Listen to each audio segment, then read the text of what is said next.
the Hoss and Pfeffer Garage. This time we're going to do a little maintaining on Blackjack.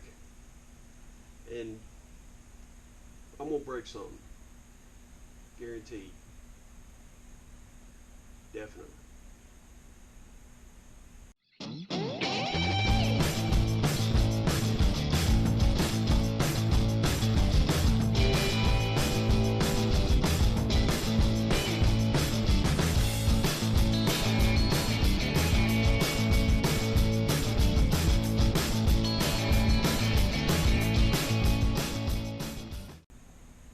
So like I said, we're going to do a little maintaining on Blackjack today, mainly in the EGR area.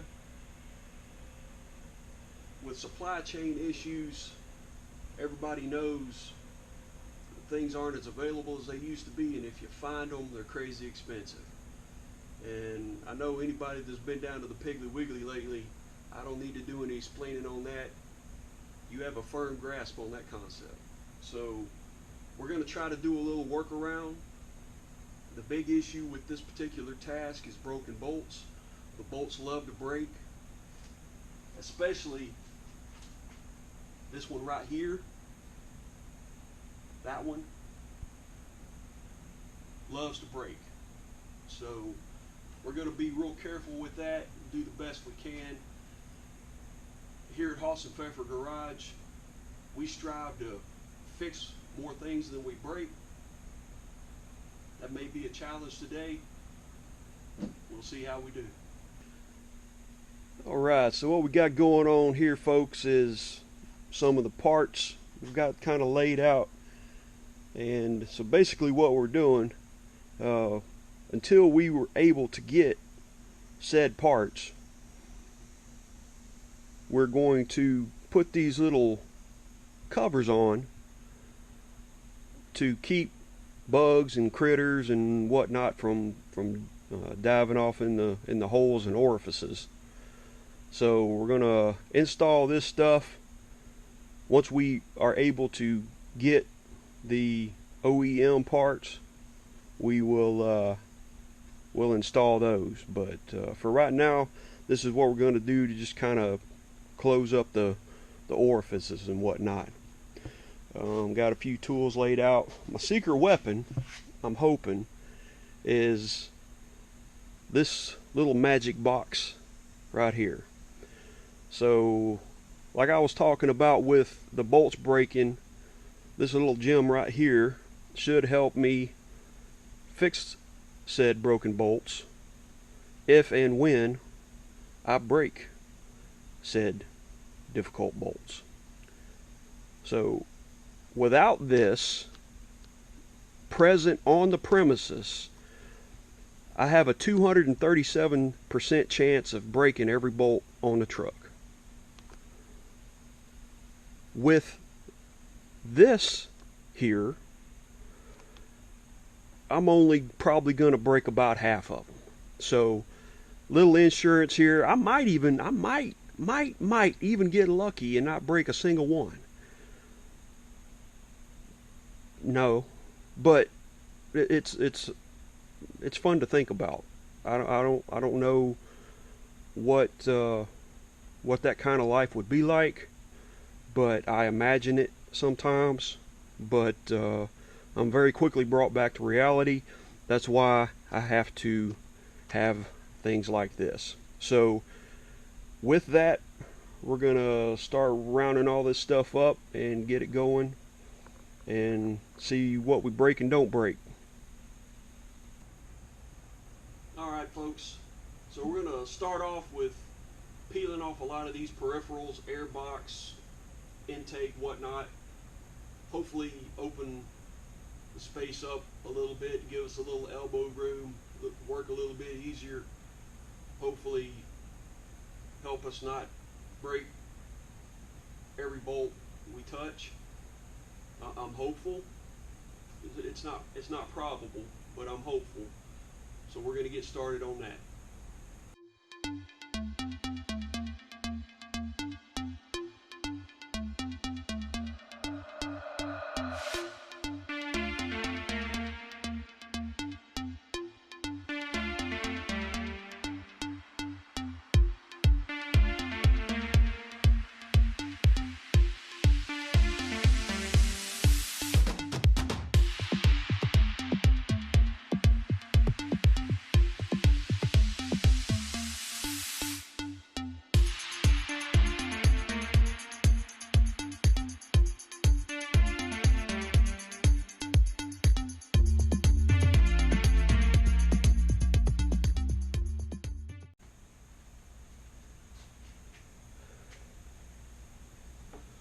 Tell you what, folks, I don't know if you can tell, but it's powerful hot.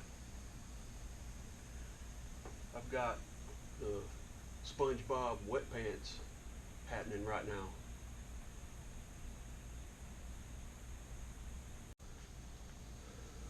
Alright, folks, so we've done the easy ones, and they were easy probably because for the last week I've been spritzing them with a little bit of penetrant, getting them slickered up, and they came out abnormally easy. So the only ones left are the Terrible Two, the ones that go directly to the exhaust manifold. So I went ahead and put a little slicker juice on them, and maybe they come out easy like the brothers. Not probable, but we'll see how it goes. And again, it's hot.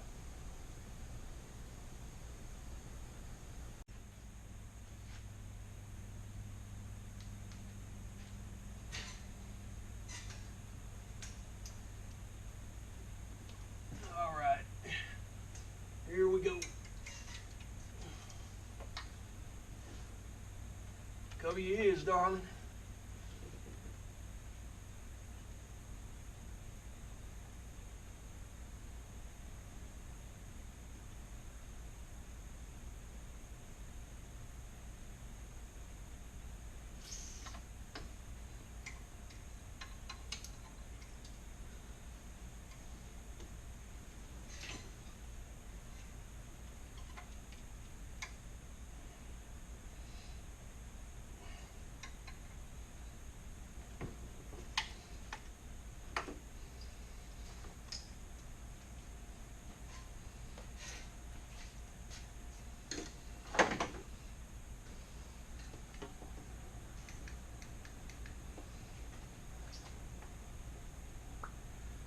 Yep. So as easy as the first ones were, these last two are infinitely harder. They're going to break.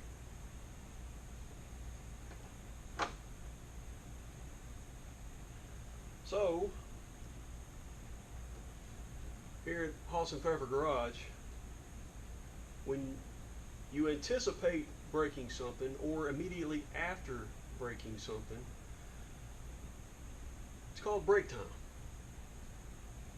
So you utilize that time to get your mind right, hopefully, and so it's break time.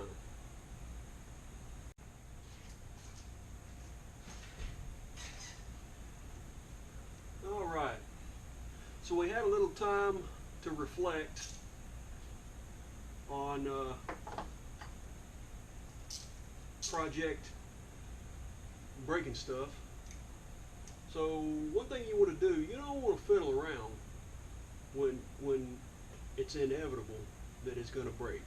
You don't want to spend 30-45 minutes tap dancing around it, being easy with it. Just get all the leverage, snap it off, and move on.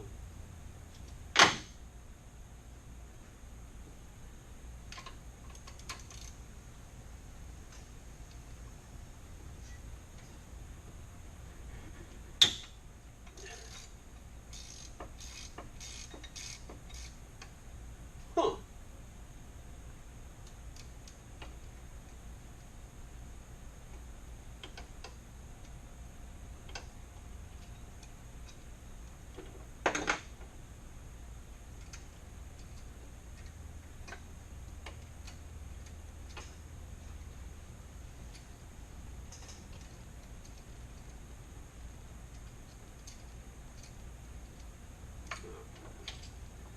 Still got one.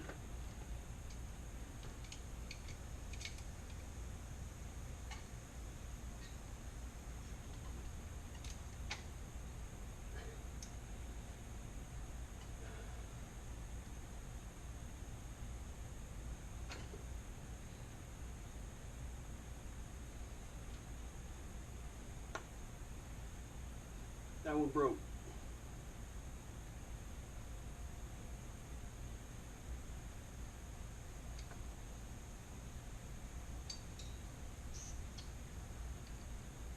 Break time. Alright folks, get you right up in here to the scene of the crime. So you can see the one bolt extracted pretty easy comparatively. I mean, it was a little tighter than the first ones, but once it broke free, it was good to go. The second one, it just let go. And good news is we only broke one bolt. The bad news is it's the most difficult one to repair, because essentially the intake is directly over the top, and it looks like probably going to have to remove the intake in order to repair said bolt. So it's break time. All right, folks. After what, our fifth break? I've lost count, but we're going to go ahead and remove everything that needs to be removed, and then see where we sit. Maybe might not have to remove the intake. That's not probable. I don't see, unless I'm able to bend the space-time continuum, I'm going to have to remove the intake, and that'll be fun. So, you know, we'll get some enjoyment out of that. Like I said, you know, you don't break it, right? I mean, anybody can break it where it's easily fixed. But, you know, in the interest of good entertainment, and I went ahead and I broke the hardest one. I don't want to cheat anybody. I want to make sure that everybody gets the money's worth. So, you know, I just went ahead and broke the hardest one. And but we're gonna get it. We're gonna get it right. We're gonna start removing stuff.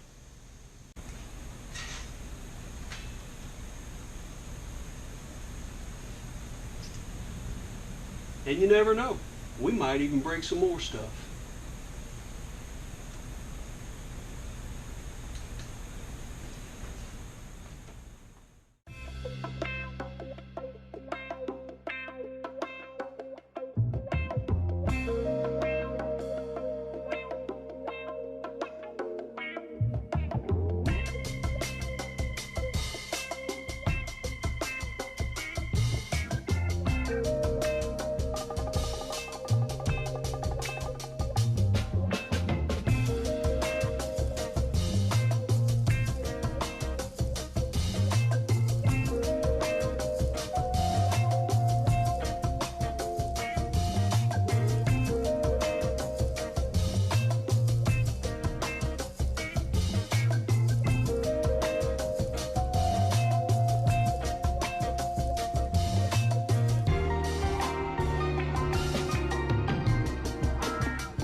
Alright folks, so this is everything that was removed from the truck.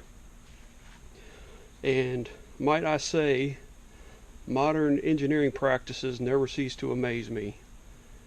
How some smart people can make things so complicated, as opposed to an intelligent person that simplifies the complicated. But I digress. This is your coolant, your EGR coolant apparatus. You got your coolant lines here that come in. You got vacuum that operates this doodaddy here. You got a little electrical connections so the electrons can flow back and forth. You got your exhaust coming in here and then going out into the intake after it's been theoretically cooled by the thermodynamic engineering masterpiece that is this piece of equipment here. These are all your bolts. These bolts are from your exhaust, your EGR, your hot pipes. This is everything that was attaching the EGR cooler to the engine. This is the bolt here that I thought was easier to get to from inside the fender well.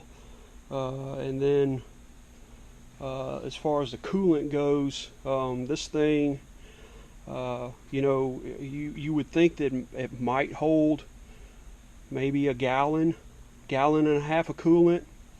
I think it actually held 152 gallons of coolant. Even after everything was drained, it just went everywhere. There was radiator Kool-Aid all over the floor, like I said, and it was a scene. But that's pretty much it. You've got vacuum lines that aren't needed anymore. These are the old coolant lines that you don't need anymore. So some folks out there may be wondering, what is an EGR and what does it do? Well, it's basically a form of emissions reduction, in theory, that recycles some of the theoretically unburnt exhaust back into the engine for a second chance, basically. So it's basically regurgitating into itself. This particular example has a cooler that cools the exhaust prior to going into the intake to help reduce the intake charge temperature. So to explain this in the most simplest terms, if you were to take a hose such as this, put one end in your tooter and one end in your snout, that's basically what an EGR system is. Tooter, snout. Simple enough. Alright, we're going to start down here. So I actually removed the inner fender well liner. This is the hose connection that you have to get to for your coolant. Also, there is a bolt back here on the EGR cooler that is a booger to get to. I found it easier with the inner wheel well liner removed and getting at it from here. So that may or may not make it a little easier for you, but this is what everything looks like without the fender well liner. Alright, so up top here, first you'll see this line didn't need to be replaced or anything. This is still standard. It does have a bracket here in order to support that's mounted to this plastic bracket here. This is the coolant passage cover that allows the coolant to still circulate, and it is supposed to be worth some coolant properties. We have our infamous bolt back here that is still broken, but this is the infamous manifold section, that exhaust manifold section that it causes so much problems. Like I said, there's still a hint of exhaust leak, mainly back here.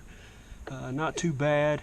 I'm going to ponder with my feeble mind possibly a method of drilling that out without having to remove the intake. So we'll see how it goes and what I can possibly come up with. And this is the other end of the coolant hose that goes down there to your heater core. This line here had to be spliced, and that's pretty much it up here. Alright folks, here's the current status. Everything that needs to be off is off, everything that needs to be on is on. The process was a struggle. There was an epic amount of coolant all over the floor, radiator, Kool-Aid everywhere. You needed a snorkel to get around in here. There was vocabulary that would probably make Samuel L. Jackson blush, along with a lot of sweat. I mean, a lot of sweat and a little bit of blood, but it's done. The only thing left is the infamous EGR exhaust manifold bolt. We're gonna ponder on that a little bit. It does have a hint of exhaust leak, but I've test driven it. Other than that hint of exhaust leak, there aren't any coolant leaks thus far, and the truck runs fine. Actually, I think it kind of enjoys not having that extra modern marvel of engineering attached to it. So we're gonna roll like this for a little bit, and like I said, I'm gonna ponder on not having to remove the intake to drill out that one bolt. Of course, it is the worst one, which is how it should be, right? I mean, you want to get your money's worth. You don't want to go take a jungle tour and not get malaria. I mean, you gotta experience everything. Otherwise, you just haven't really done anything, right? So we got you know, short of breaking every bolt on the truck, you know, we've got the full experience, so I'm happy about that. Alright folks, that's it for now.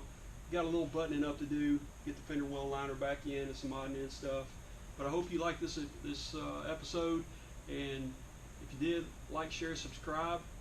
If you didn't, maybe tell all your friends, family, acquaintances.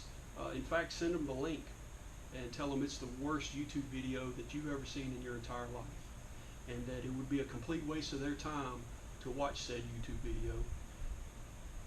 But it's like a train wreck, and you can't help but watch it. It's worth a shot, right? Anyway, I'm going to see if I can find a little cooler place to hang out, and we'll catch you next time.